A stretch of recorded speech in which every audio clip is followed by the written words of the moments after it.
Hello વિદ્યાર્થી મિત્રો, Khatri classes YouTube ચેનલમાં આપનું હાર્દિક સ્વાગત છે। આજે આપણે ભાગાકારની રીતે વર્ગમૂળ શોધીશું, square root by the division method. તો વર્ગમૂળ શોધવાની બીજી પણ રીતો છે, અવિભાજ્ય અવયવની રીત છે, વૈદિક ગણિતની મદદથી પણ વર્ગમૂળ શોધી શકાય। આજે આપણે ભાગાકારની રીતે વર્ગમૂળ કેવી રીતે શોધવાનું તેના વિશે અભ્યાસ કરીએ। તો આપણે એક એક્ઝામ્પલથી સમજીએ।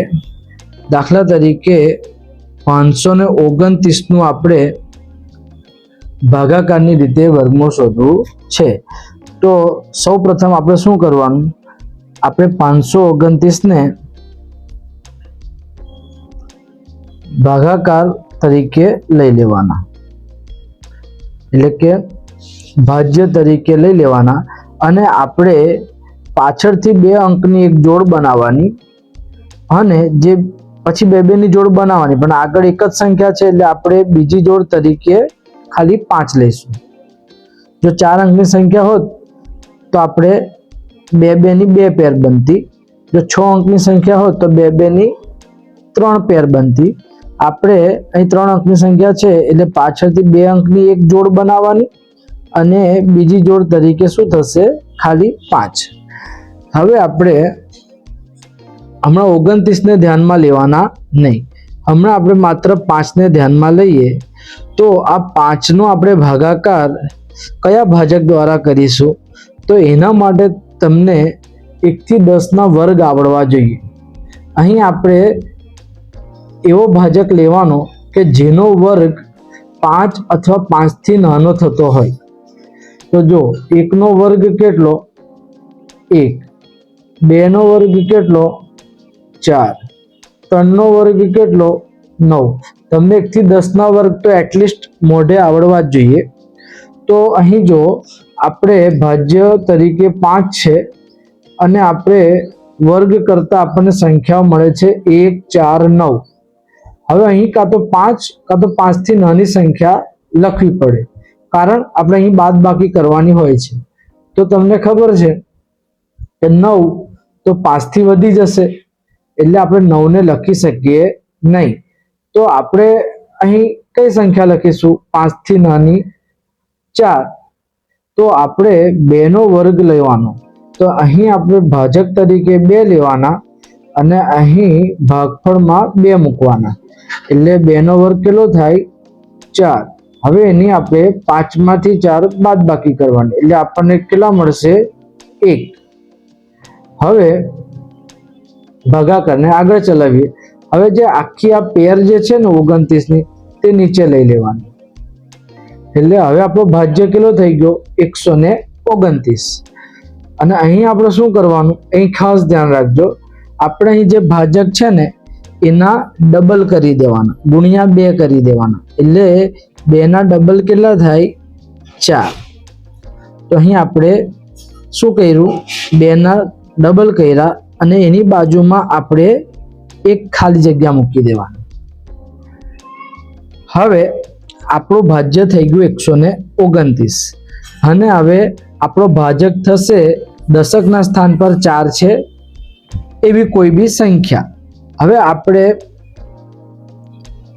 અહીં 0 મૂકીએ તો અહીં પણ 0 મૂકવું પડે, એટલે 40 0 તો 0 થઈ જાય, એટલે એવી રીતે ભાગ ચાલશે નહીં। તો અહીં આપણે શું કરીએ, અહીં 1 મૂકીએ, તો અહીં આપણે 1 મૂકવો પડે, તો 41 એકા 41। આપણે જોવાનું છે કે 129 કોઈ ગુણાકાર કરવાથી મળશે કે કેમ, તો આપણે શું કરીએ, 42 લઈએ, તો 42 લીધા, એટલે અહીં જો હું 2 લખું તો અહીં પણ મારે 2 લખવા પડે, એટલે 42 ગુણ્યા 2 કરીએ તો કેટલા થાય, 2 દુ 4, અને 2 ચોક 8, 84।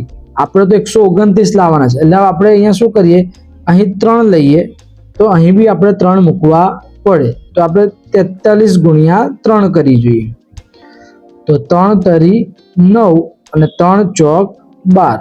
જો 43 ગુણ્યા 3 કર્યું તો આપણને 129 મળી ગયા। એટલે અહીં આપણે શું કરવાનું, ખાલી જગ્યામાં 3 લખવાના, અને અહીં 3 લખ્યા છે એટલે અહીં બી આપણે 3 લખવાનું. 43 ગુણ્યા 3 કેટલા થાય? 129. હવે આ બાદબાકી કરો તો કેટલો જવાબ આવશે? શેષ કેટલી વધશે? 0 0. તો વર્ગમૂળમાં 529 લખવાના અને અહીં 0 0 શેષ વધે છે એટલે આ જે આપણું ભાગફળ છે તે જ 529 નું વર્ગમૂળ કહેવાય. તો વર્ગમૂળમાં 529 જવાબ કેટલો મળે આપણને? 23. કેટલું સહેલું છે. તમારે 2-3 સ્ટેપ યાદ રાખવાના છે એટલે તમને આવડી જશે. હજુ એક એક્ઝામ્પલ થી આને સમજીએ. હવે આપણે એક બીજું ઉદાહરણ લઈએ. 4096. 4096 નું આપણે વર્ગમૂળ શોધવું છે. તો સૌ પ્રથમ આપણે એને ભાગાકારમાં લખીશું. પાછળથી 2 અંકની એક જોડ બનાવીશું, પછી 2 2 ની જોડ બનાવવાની. તો ચલો, એક 96 ની પેર થશે અને એક 40 ની પેર થશે. હવે આપણે ભાજક તરીકે અહીંયા શું લેવાનું? તો કોઈ સંખ્યાનો વર્ગ 40 અથવા 40 થી ઓછો હોય એવો આપણે કોઈ ભાજક લેવાનો. તો આપણે એને 1 નો વર્ગ કેટલો? 1, 2 નો વર્ગ 4, 3 નો વર્ગ 9, 4 નો વર્ગ 16, 5 નો વર્ગ 25, 6 નો વર્ગ 36, 7 નો વર્ગ 49.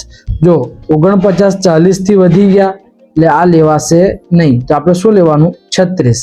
તો 36 કોનો વર્ગ છે? 6 નો વર્ગ છે એટલે આપણે ભાજક તરીકે લેવાનું 6.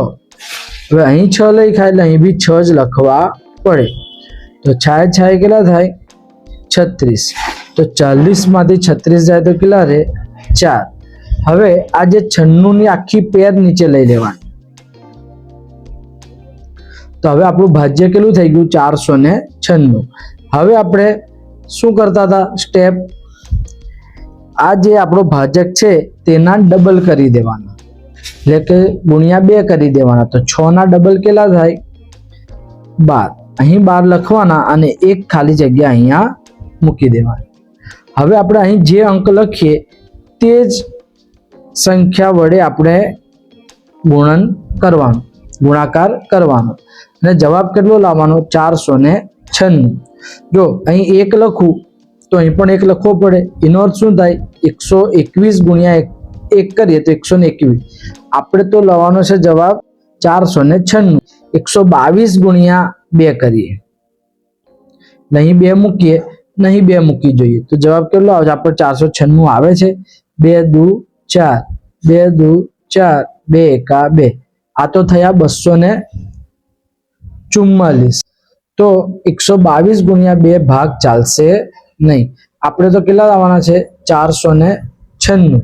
તો હવે આપણે શું કરીએ? 124 ગુણ્યા 4 કરી જોઈએ. એટલે કે અહીં 4 મૂકીએ એનો મતલબ 124. તો અહીં બી 4 મૂકવાના એટલે 124 ગુણ્યા 4. હવે આ ગુણાકાર કરી જોઈએ. 496 થાય છે. 4 ચોક 16, બધી પડી 1, 4 દુ 8 ને 1 9, 4 એકા 4. તો જો 124 ગુણ્યા 4 કરતા આપણને 496 મળી જાય છે. એટલે આપણે અહીં ખાલી જગ્યામાં કેટલા લખવાના? 4. એનો મતલબ એવો કે 124 અને અહીં બી આપણે કેટલા લખવાના? 4. 124 ગુણ્યા 4 કરીએ તો કેટલો થાય ગુણાકાર? 496. હવે બાદ બાકી કરીએ તો 6 માંથી 6 જાય તો 0 0 0. એટલે વર્ગમૂળમાં 4096 લખવાના અને આ જે આપણને ભાગફળ મળ્યું તે આપણું વર્ગમૂળ કહેવાય. એટલે 4096 નું વર્ગમૂળ કેટલું થાય? 64. થોડી પ્રેક્ટિસ કરશો એટલે આવડી જશે. એક દાખલો હોમવર્કમાં આપું છું. 1296 નું ભાગાકારની રીતે વર્ગમૂળ શોધો અને કોમેન્ટ બોક્સમાં જણાવજો. જો આ વિડીયો તમને હેલ્પફુલ થયો હોય તો અમારી ચેનલને સબસ્ક્રાઈબ કરજો. Thank you.